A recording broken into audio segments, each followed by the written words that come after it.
को मेरा बहुत बहुत प्यार और आशीर्वाद। बच्चों, आज इस ऑनलाइन कक्षा के माध्यम से हम अध्ययन करेंगे हमारी पाठ्य पुस्तक कृतिका भाग 2 में लिखित पाठ माता का आंचल। बच्चों, ये जो पाठ है माता का आंचल बड़ी रोचक कहानी है। एक माता और एक पुत्र के प्रेम को दिखाया गया है कि किस प्रकार जो पुत्र होता है जब अपने ऊपर मुसीबत आती है तो उस मुसीबत में वो माता का स्नेह प्राप्त करना चाहता है। बच्चों, हम बात करें इनके इस कहानी के लेखक की। ये कहानी के लेखक हैं शिव पूजन सहाय जी। इन्होंने इस कहानी के प्रारंभ में दो पंक्तियाँ लिखी हैं। जहाँ लड़कों का संग तहाँ बजे मृदंग, जहाँ बुढ़ों का संग तहाँ खर्चे का तंग। बच्चों, ये जो कहानी है, कहा जाता है ये कहानी लेखक की स्वयं की कहानी है। इन्होंने अपने स्वयं के बचपन को कहानी का रूप दिया है। तो यहाँ इन्होंने अपने बचपन की जो मस्ती है उसका इन्होंने इस कहानी के माध्यम से, बचपन की मस्ती है, बचपन की जो बेफिक्री है उसका इन्होंने इसमें वर्णन किया है। बच्चों, हम बात करें ये लेखक शिव पूजन सहाय जी की। इनका जन्म 1893 में बिहार के ज़िला भोजपुर में हुआ। इनका स्वयं का नाम भोलानाथ था। इन्होंने अदालत में नकल नवीस की नौकरी भी की। बाद में अध्यापक बने। गांधी जी के असहयोग आंदोलन से प्रभावित होकर इन्होंने नौकरी से त्यागपत्र दे दिया। ये अपने समय के बहुत लोकप्रिय और सम्मानित व्यक्ति थे। इन्होंने कई पत्र पत्रिकाओं का संपादन किया, जागरण, हिमालय, माधुरी और बालक। और ये जो हिंदी की प्रतिष्ठित पत्रिका मतवाला के संपादक मंडल में भी थे। सन 1963 में इनका देहांत हो गया। ये हिंदी के प्रसिद्ध उपन्यासकार, कहानीकार, संपादक और पत्रकार थे। हिंदी साहित्य के क्षेत्र में इनके अतुलनीय योगदान के लिए भारत सरकार ने इनको 1960 में पद्म भूषण से भी सम्मानित किया था। बच्चों, हम बात करें इनकी रचनाओं के। इनकी रचना है वे दिन वे लोग, कहानी का प्लॉट, मेरा जीवन, स्मृति शेष, हिंदी भाषा और साहित्य, ग्राम सुधार, देहाती दुनिया, विभूति और माता का आंचल, जो हमको इस पाठ्यक्रम के अंतर्गत पढ़ने के लिए मिली हुई है। बच्चों, हम बात करें इनकी साहित्यिक विशेषताओं की। लेखक शिव पूजन सहाय जी की, ये मूलतः गद्य लेखक थे। पद्य इन्होंने नहीं लिखा, कविताएं कम लिखी हैं इन्होंने। देहाती दुनिया, ग्राम सुधार, वे दिन वे लोग, स्मृति शेष आदि जो इनकी कृतियां हैं वो हमने अभी इनके बारे में पढ़ा। इनकी जो शिव पूजन रचनावली के 4 खंड में इनकी पूरी रचनाएं प्रकाशित हो चुकी है। और इनकी सबसे बड़ी बात, इनकी रचनाओं में लोक जीवन और लोक संस्कृति के प्रसंग मिल जाते हैं। आम जीवन, आम लोगों का जीवन किस प्रकार होता है और हमारी संस्कृति किस प्रकार की है, इनका मिलता है।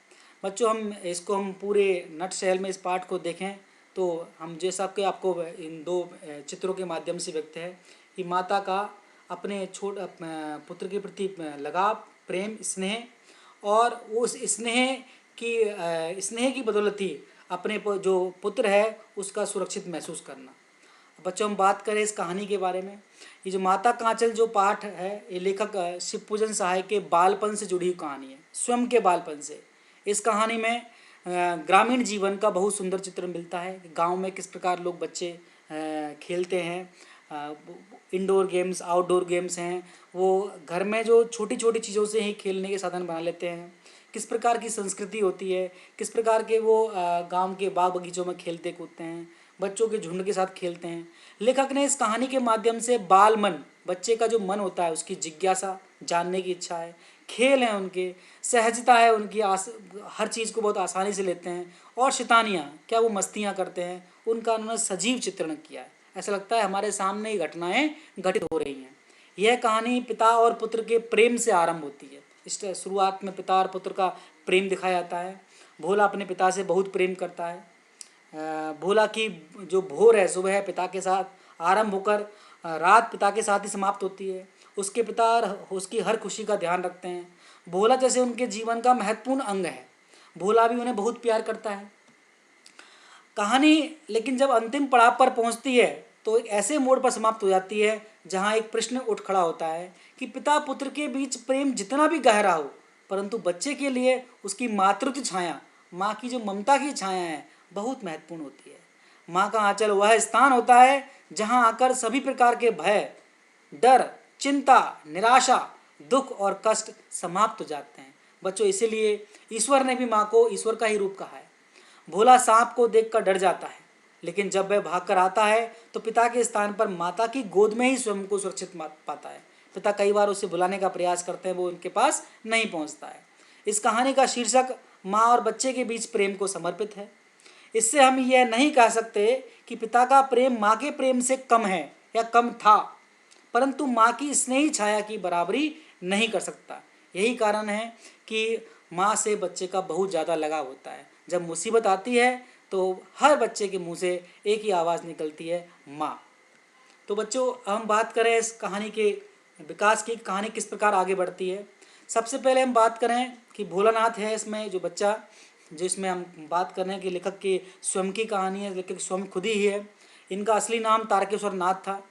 पिता के साथ इनका लगाव है बहुत ज़्यादा, पिता के साथ ही ये सब कार्य इनके पिताजी पूरे करते हैं। माता इनको नहला देती है, इसके बाद पिताजी के साथ ही बैठ कर के पूजा पाठ करते हैं। पिताजी इनको पूजा पाठ करते समय भभूति का तिलक लगा देते हैं, इनको भोला बाबा की तरह, इनको शिव जी की तरह बना देते हैं।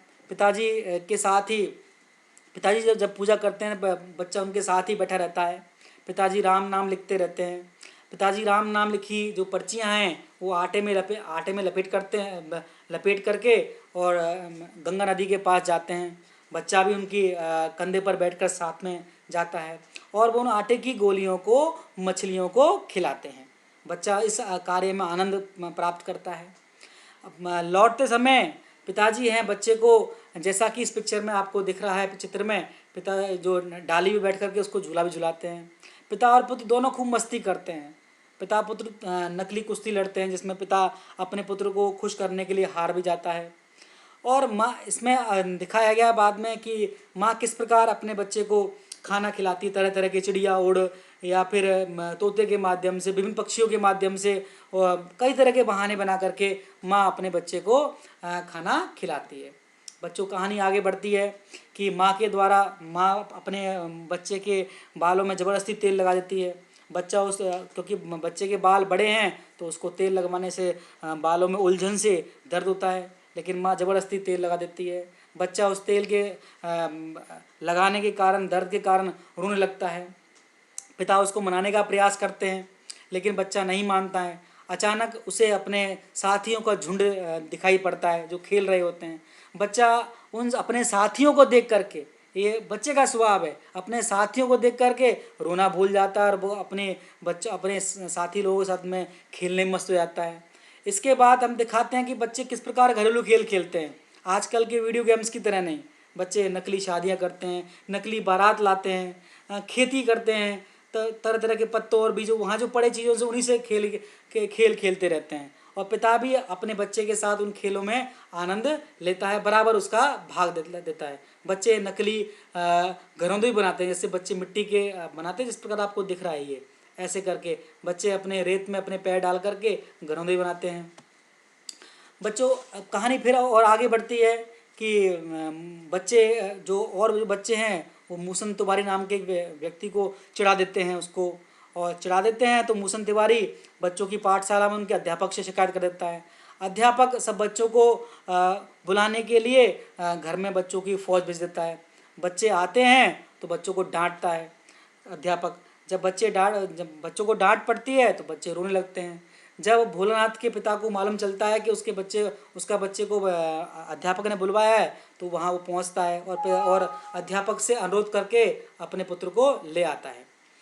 इस प्रकार बच्चे को वो चुप कराने का प्रयास भी करता है, लेकिन बच्चा फिर चुप नहीं होता। अचानक बच्चों को फिर उस भोलानाथ को अपने साथी लोगों का झुंड फिर दिखाई पड़ता है, तो वो फिर रोना भूल करके बच्चों के साथ खेलने में मस्त हो जाता है। तो इस प्रकार देखा जाए तो बच्चा जो है अपने साथी लोगों को देख करके सब दुख भूल जाता है। ये बड़ी महत्वपूर्ण और बाल स्वभाव की बात है ये। तो इसके बाद में बच्चे दौड़ दौड़ करके खेतों में चिड़ियों को पकड़ने का प्रयास करते हैं। देखो आपको दिख रहा है इसमें चिड़ियाँ दौड़ रही हैं, बच्चे इसमें उनको पकड़ने का प्रयास कर रहे हैं। भोलेनाथ भी उनके इस खेल में, उनको देखने में, उनके खेल के साथ में खेलने में व्यस्त हो जाता है। अब बच्चों हम बात करें आगे कहानी की कि इसमें बच्चे क्या करते हैं, एक टीले पर जा कर के बच्चे जो हैं वो चूहों के बिल में पानी डालने का प्रयास करते हैं। जो चूहे हैं उनको, ये बच्चों की शैतानी है कि चूहे, उनको पता है इस बिल में चूहे हैं, उनमें पानी डालते हैं ताकि चूहे बाहर निकल आएँ। लेकिन क्या होता है, जो जो गणेश जी की सवारी चूहा है उसकी रक्षा के लिए जो भोलेनाथ का जो सांप है वो प्रकट हो जाता है। सांप को देख करके बच्चे बहुत ज़्यादा भयभीत हो जाते हैं। कोई इधर गिरता है, कोई उधर गिरता है, किसी का माथे पे चोट लगती है, किसी के पैरों पे चोट लगती है। और जो बच्चे हैं बहुत ज़्यादा डर जाते हैं। भोलेनाथ भी डर जाता है, उसका पूरा शरीर कांटों से उलझ करके गिर पड़ करके लहूलुहान हो जाता है। और अत्यधिक डरा होने के कारण वो घर की ओर भागता है। घर पे द्वार पर ही पिताजी बैठे होते हैं।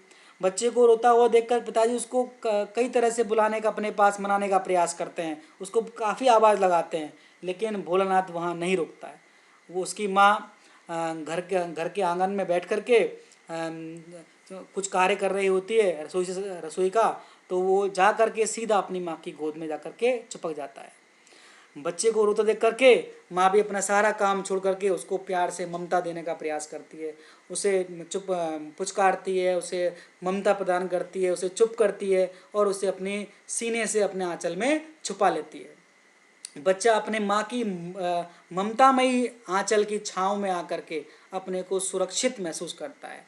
वो ये समझता है कि दुनिया का सबसे सेफेस्ट प्लेस, सबसे सुरक्षित स्थान यदि कोई है तो वो माता का आंचल है, माँ की गोद है। पिताजी फिर आते हैं, उसे अपनी माँ उसे उसकी माँ की गोद से लेने का प्रयास करते हैं, लेकिन बच्चा अब वो माँ की गोद में ही दुबका हुआ रहता है। वहीं उसको अपने जीवन की सुरक्षा महसूस होती है। वह अपनी माँ के आंचल में छुप करके अपने आप को धन्य महसूस करता है, अपने आप को स्नेहमयी महसूस करता है, अपने आप को सुरक्षित महसूस करता है। बच्चों, यही इस कहानी का नटशेल था, इसका सारांश था। अब देखें कहानी क्या संदेश देने का प्रयास करती है। तो बच्चों, इस कहानी में बच्चों का अपने पिता के साथ अधिक जुड़ाव दिखाया गया है। सब कुछ बच्चा मस्ती करता है, खेलता कूदता है, बच्चा पिता के साथ सब कुछ करता रहता है, लेकिन बच्चे अपने पिता और माता को अलग अलग नज़रिए से देखते हैं। जब उन्हें अत्यधिक असुरक्षा की भावना घेर लेती है, डर महसूस होता है, तो वो अपनी माँ के सहारे और सांत्वना की उम्मीद करते हैं। वो सांत्वना और सहारा, वो ममता उन्हें पिता से प्राप्त नहीं होती है। पिता से बच्चे बाहरी दुनिया के बारे में सीखने को और अधिक उत्सुक रहते हैं। माँ ममता और स्नेह की मूर्ति मानी जाती है। शायद इसलिए वह बच्चा विपदा के समय, मुसीबत के समय अपनी माँ की शरण में जाता है। बच्चे को हृदय स्पर्शी स्नेह, हृदय को छू लेने वाले प्रेम की पहचान होती है। बच्चे को विपदा के समय अत्यधिक ममता और स्नेह की आवश्यकता थी। भोलेनाथ का अपने पिता से अपार स्नेह था, पर जब उस पर विपदा आई तो उसे जो शांति व प्रेम की छाया अपनी माँ की गोद में जाकर मिली, वह शायद उसे पिता से प्राप्त नहीं हो पाती थी। माँ के आंचल में बच्चा स्वयं को सुरक्षित महसूस करता है। बच्चों, ये कहानी अब अगर देखा जाए तो हमसे भी जुड़ी हुई है। आप अपने आप से देखिए, अपने आप को महसूस कीजिए कि जब आप पे मुसीबत आती है तो आपकी माँ आपके लिए कितना कुछ करती है, और आप अपनी माँ के पास जा कर के अपने आप को कितना सुरक्षित महसूस करते हैं। बच्चों, यही इस कहानी का संदेश था। मैं उम्मीद है कि आपको ये कहानी जो है, जो मैंने इस वीडियो के माध्यम से आपको समझाने का प्रयास किया है, अच्छे से समझ में आई होगी। एक बार इस कहानी को समझने के बाद बहुत आसानी से आप इसके प्रश्नों का उत्तर हम आसानी से हल कर सकते हैं। तो बच्चों, उम्मीद है आपको ये वीडियो पसंद आया होगा। अपने विचार अवश्य प्रकट करें। धन्यवाद, बहुत बहुत आशीर्वाद।